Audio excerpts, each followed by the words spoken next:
To everyone, I just provide a brief background first. So we're having now the preparatory meeting of Asia Indigenous Peoples on the UN mechanisms related to indigenous peoples.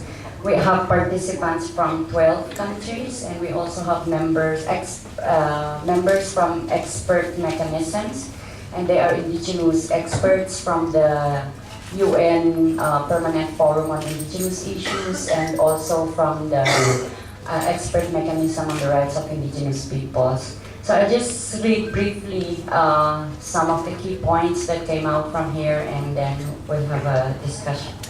My co-panelists here will elaborate more, and then we can have a discussion.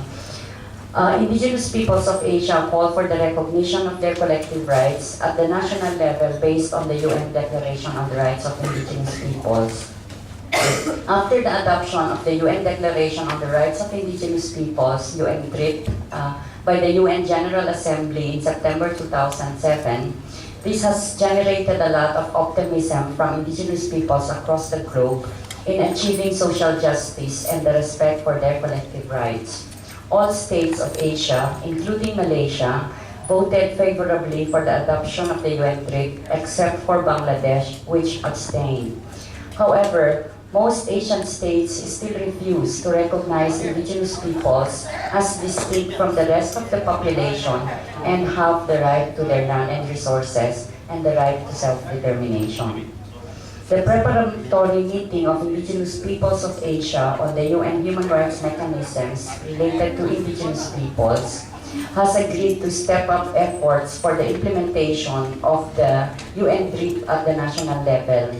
One of the demands is for the review of existing laws to make it consistent with the provisions of the UNDRIP and the implementation of laws and policies upholding the rights of indigenous peoples.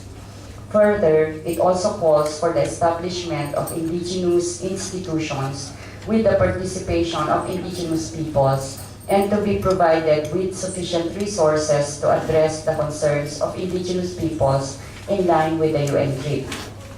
For Malaysia, indigenous peoples demand the full implementation of the recognition of their native customary rights.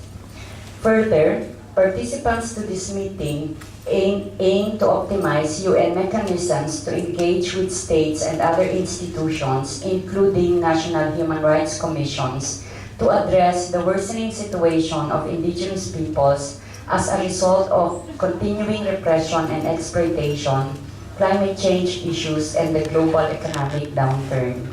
Violations of civil and political rights, as well as the collective rights of indigenous peoples, continue to prevail.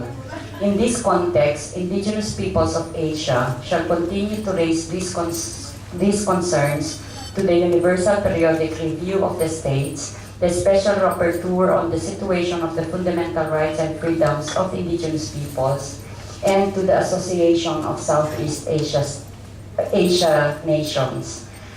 So these are the key issues that came out from this. I'm sure my colleagues here can elaborate